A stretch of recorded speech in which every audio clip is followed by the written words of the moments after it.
Olá pessoal, tudo bem? Eu sou o professor Robson Oliveira do site www.comocrescernavirtudes.com.br e venho apresentar para vocês hoje a entrevista com o professor Joatas Belo, professor de Filosofia Contemporânea. Tudo bem, Joatas? Tudo bem. Tá tímido? Filosofia contemporânea, mais ou menos, né? Quer dizer, eu me dediquei a um autor contemporâneo, que é o Xavier Zubiri. Para isso tive que estudar, digamos assim, as filosofias com as quais ele se relacionou mais diretamente, mas eu tenho um conhecimento maior da filosofia clássica e moderna. A ideia que nós vamos propor para vocês hoje é entender qual é o papel das virtudes no nosso mundo contemporâneo. De certa forma, os homens que hoje, com quem hoje nós convivemos, são influenciados por essas ideias.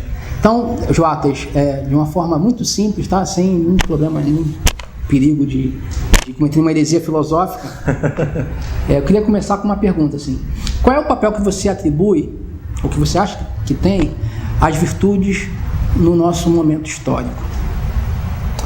Bom, eu acho que para a gente poder situar bem a questão da virtude, nós precisamos entender o que é a virtude, né? Quer dizer, por detrás da ética enquanto filosofia prática, existe a ética enquanto metafísica da ação, que nos remete ao problema do próprio ser humano, né? Quem é o ser humano? Nesse sentido, eu acho que a gente pode, digamos assim, voltar ao passado para tentar compreender um pouco melhor o nosso presente à luz do passado. Na filosofia grega, na filosofia clássica, a noção de virtude está relacionada com a noção de excelência humana, né? O homem virtuoso é aquele homem que vive de maneira excelente, que vive de maneira nobre. Agora, qual é a excelência do homem, né? Isso vai variar de acordo com os filósofos, de acordo com as correntes filosóficas. Na filosofia do período clássico, por exemplo, o Aristóteles definiu o homem como o animal racional e político, né? Então a excelência do homem, quer dizer, a virtude do homem, que é, digamos assim, ou as virtudes, que são os modos pelos quais o homem vai viver essa excelência e se encaminhar para seu fim, para a sua felicidade, para a sua meta, no sentido grego, né, de realização pessoal, serão aquelas qualidades que farão com que o homem viva de acordo com essa vocação, com essa natureza, né? No sentido clássico, natureza não era só o mundo cósmico material, mas natureza incluía também, assim, o ser próprio do homem, daquilo que hoje nós chamamos, depois da influência da filosofia cristã, de pessoa, né? Então, a natureza humana, sendo uma natureza inteligente, uma natureza racional e uma natureza política, né, social, ela vai prezar por aquelas qualidades, aquelas virtudes, né? A virtude é uma qualidade, é um hábito, uma disposição pela qual, como define Aristóteles e depois Tomás, o homem vive bem, vive segundo a sua meta. Então, para o homem clássico ou para o homem de hoje, o problema da virtude é o problema de saber como viver de acordo com a sua vocação, né? Vocação talvez seja uma palavra mais contemporânea do que natureza, né? Por causa do equívoco que a palavra natureza tem hoje. Mas vocação, meta, objetivo, sentido, né? Sentido. Bom, de acordo com as mais diversas filosofias, as mais diversas antropologias filosóficas, serão designados sentidos diversos, né? E cada corrente filosófica, então, vai encontrar um conjunto de virtudes que se adeque mais para esse sentido. Mas o que não pode faltar é a virtude, quer dizer, o que não pode faltar, qualquer que seja a visão que se tenha do homem, é justamente essas qualidades, esses hábitos, essas disposições permanentes, né, que nos conduzam a agir bem, a agir de acordo com a meta, o sentido que nós entendemos ser o sentido da nossa vida. E o cumprimento dessa meta acaba impactando diretamente na sua excelência humana e, portanto, na sua felicidade. Exatamente. No cumprimento da sua felicidade nessa terra.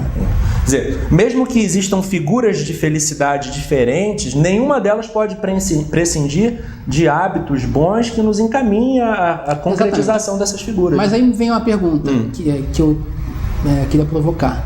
Não é curioso que na filosofia contemporânea, eu sei que você não é especialista, mas a gente lê cada um pouco desses assuntos.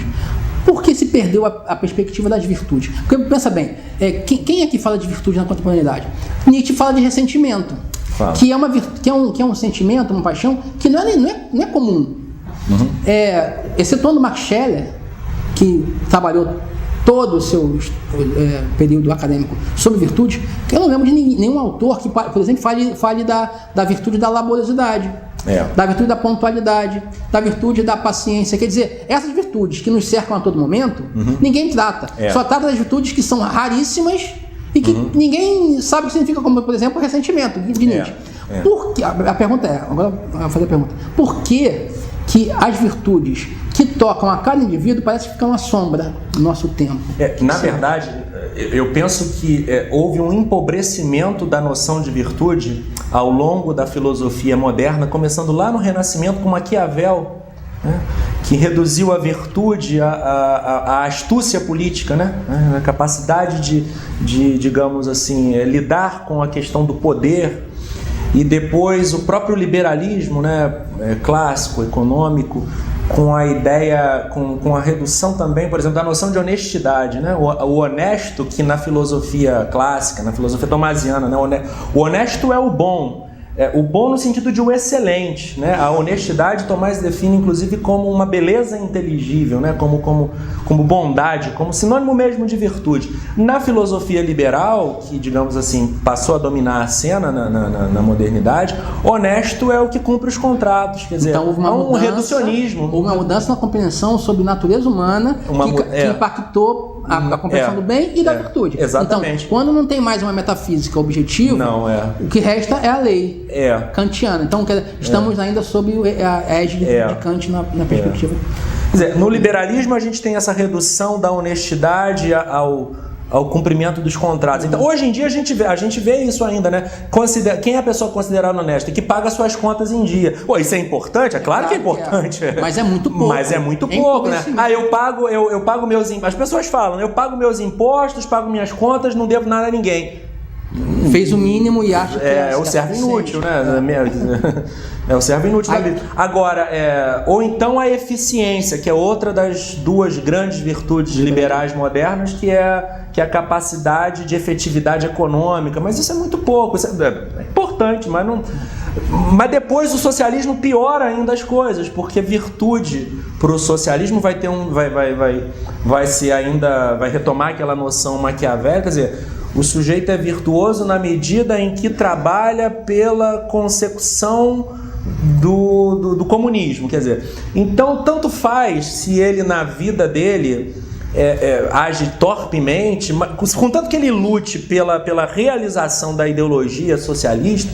Ele pode ser desonesto, ele pode fazer desonesto no sentido até liberal, pode fazer o diabo, mas se ele lutar pelo comunismo, ele é considerado virtuoso. Quer dizer, o sujeito pode ser um completo idiota, não conhecer nada de nada, mas se ele repete a cantilena marxista, por exemplo, ele é considerado genial. Ou se ele luta pela implementação do comunismo, ele é considerado um herói, quer dizer, mas isso passa longe da noção clássica, que eu penso que ainda é a noção que corresponde aos anseios do coração humano. Quer dizer, o coração humano não se satisfaz só com isso. É isso que é curioso, Jotas? Eu pensando no meu trabalho pastoral, no meu trabalho acadêmico, lidando com pessoas, eu percebo que, apesar dessa leitura ser a majoritária há 300 anos, quer dizer, o direito sobre a ética, sobre o dever sobre a graça, as pessoas não são satisfeitas com isso. As pessoas cumprem os seus deveres, pagam seus impostos e no final de semana dizem: eu estou triste, eu não estou satisfeito. Por quê? Falta virtude. Parece que as virtudes são a chave que diga para as pessoas: olha, vocês vão ser felizes, vocês podem se realizar, vocês podem ter uma vida plena se, além do direito, vocês também cumprirem as necessidades da virtude. Então, você acha também, como eu, que há uma saída para a nossa sociedade? Sim. A virtude, assim, ela pode ser considerada um meio em relação ao fim da realização plena, mas na medida em que nós vivemos virtuosamente, nós já gozamos ou já experimentamos a realização. Quer dizer, a felicidade não se encontra só lá no final da história, lá no final da nossa caminhada, mas ela já pode ser gozada, já pode ser experienciada através da vivência das virtudes. É por isso que vejo bastante sentido nisso que você fala. Quer dizer, um autor contemporâneo, o psiquiatra Viktor Frankl, né, ele fundou a corrente psicológica chamada logoterapia, né, onde logos aí tem o sentido de sentido, né? Ele achava que as pessoas, existem doenças não só psicológicas, mas noológicas, doenças do espírito. E quais são as doenças do espírito? São as doenças das pessoas que não vivem, que não encontram um sentido, né? E ele basicamente considerava que são 3 as possibilidades de sentido. Quer dizer, o amor, né? O amor a uma pessoa, né? O cumprimento de uma missão, de uma tarefa, e a vivência do sofrimento de maneira não resignada, mas como uma maneira de entrar em comunhão com as dores e os sofrimentos das outras pessoas. Quer dizer, para você viver de acordo com esses 3 sentidos que ele estabeleceu aí, que me parecem interessantes, você precisa ter virtudes, né? Como é que você vai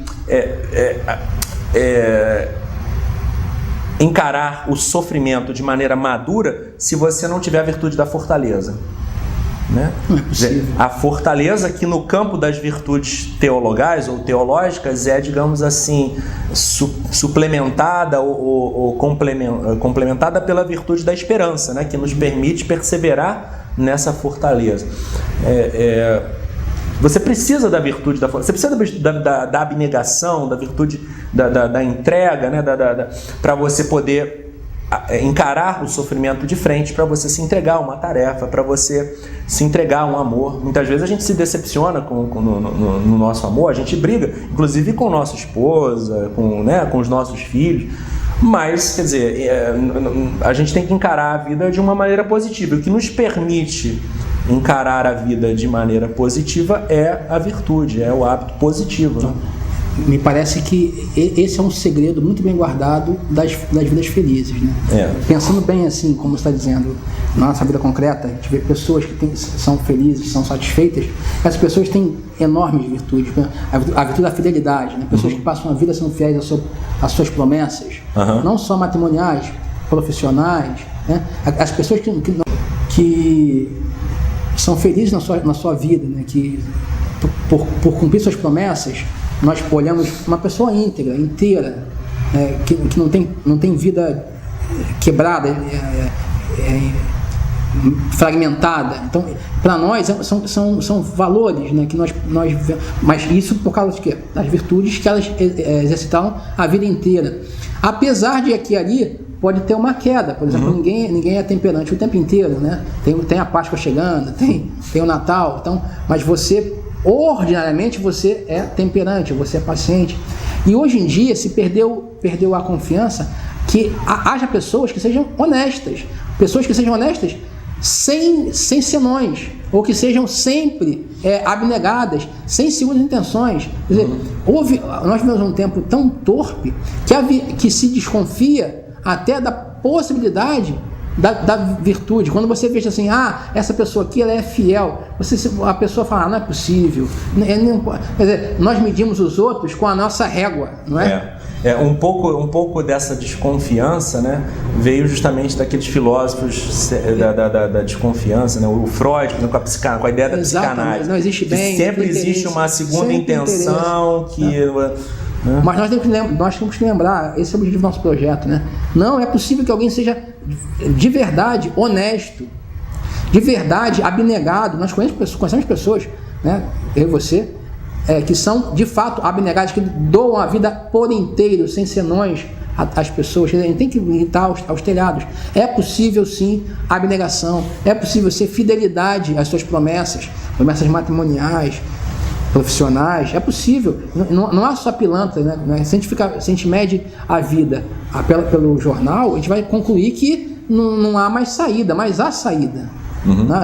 É preciso ter confiança que com empenho, com estudo, com seriedade, você consegue sim ser uma pessoa virtuosa, você consegue sim trazer para a sua vida concreta a felicidade que você almeja, a realização que você quer. A última pergunta, Joatas, que dica você daria para um aluno de filosofia, um aluno de filosofia, ou que dica você daria para um amigo sobre como ser feliz nessa vida? Eu sei que a resposta é muito ampla, você pode dar outras, mas eu queria que o foco fosse as virtudes humanas. Eu vou aproveitar que você falou do Scheler, né? O Max Scheler teve uma fase muito boa na filosofia dele, a ética dele era baseada na questão dos valores, né? E ele via que os valores eles sempre existem encarnados em modelos. Então, as virtudes ou os valores não existem no mundo etéreo das ideias platônico, mas existem encarnados nas pessoas. Por exemplo, a verdade não é uma ideia abstrata, a verdade subsiste na pessoa veraz, né? E a pessoa veraz não é uma abstração, a pessoa veraz é uma pessoa que fala a verdade, quer dizer, por exemplo, a gente pode se pautar na figura de João Paulo II, São João Paulo II, né? A pessoa amorosa, caridosa, eu vou falar claramente, o modelo dos santos, né? O modelo dos santos, aqueles santos que são reconhecidos pela igreja, Madre Teresa de Calcutá, que doou a sua vida aos mais pobres entre os pobres, como ela dizia, quer dizer, os valores, as virtudes não são...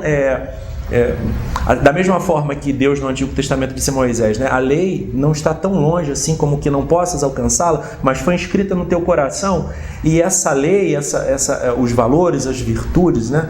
Elas se encontram presentes na vida das pessoas virtuosas. Nós que somos católicos temos o exemplo dos santos, quer dizer, são pessoas que encarnaram, né? Essas virtudes, esses valores, e viveram uma vida entregue, uma vida abnegada, uma vida dedicada ao anúncio da verdade, à prática da caridade, uma vida em que esses valores não são abstrações, mas são coisas, são realidades vivas, realidades que comovem, mais até do que discursos convincentes, né? Disse aí que os discursos convencem, mas os exemplos arrastam. Eu acho que olhar para os santos, e o nosso tempo tem santos, né? Apesar dos pesares, apesar das dificuldades, a realidade do amor, do bem, ela continua presente, né? Ela pode estar, digamos assim, ela pode não ser a realidade que mais é anunciada pelos meios de comunicação, pela mídia em geral, mas ela está presente, né? Existe todo um interesse, né, do mercado, do Estado, de abafar, de não mostrar esses exemplos, né? Para que a pessoa fique presa fácil do consumismo, por um lado, que seja uma pessoa, um estatólatra, por outro lado, quer dizer, mas nos santos, nos exemplos em que esses modelos, de acordo com a filosofia do Max Scheler, já que você citou, que a gente pode encontrar, digamos assim, E é curioso, né, Jotas? Assim, você me fez me lembrar uma coisa agora. Aqueles que não têm virtudes, quais sejam elas, né? Tem temperança, fortaleza, justiça, e parecem que são livres, essas são as mais presas. E eles não acreditam que as pessoas que são virtuosas o sejam. Essa semana saiu uma reportagem, maliciosa da BBC, sobre a correspondência do Papa João Paulo II com uma filó. Eles não acreditam que possa existir uma amizade entre homem e mulher, sem algum tipo de sensualidade escondida. Então, me parece que esse é o ponto. Ultimamente, o vício, a virtude se perdeu confiança nela, não é possível.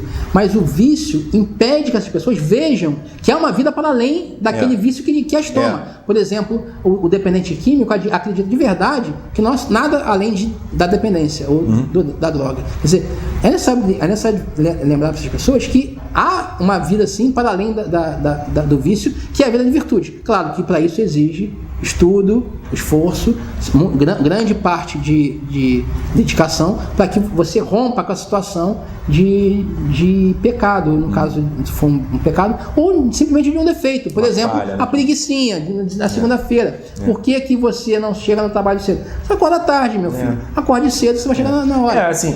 Pequenos meios simples, mas, digamos assim, colocados de maneira constante, nos ajudam a ser virtuosos. Quer dizer, e aí você vai ao invés de, quando o despertador toca, eu levanto prontamente. Quer dizer, aí essa diligência vai me ajudar a vencer aos poucos a preguiça. Eu sou guloso, sei lá, tenho um vício da gula, eu resolvo comer menos, eu resolvo comer só na hora certa, por exemplo. Isso vai me ajudar a ser mais temperante. Sei lá, eu sou muito lerdo, eu tomo um banho frio, assim, coisas, são meios de ascese, de prática que, sei lá, os monges fazem, as pessoas... mas que estão ao alcance de todo mundo. Antes dos monges, Jota. Epicuro. Os estoicos, vai. O Epicuro falava que era importante gozar da vida, mas ele não comia feijoada porque ele passava mal depois. Não, ele falava de um prazer mais espiritual, não falava desse prazer hedonista no sentido contemporâneo. Então, mesmo os prazeres honestos têm medida.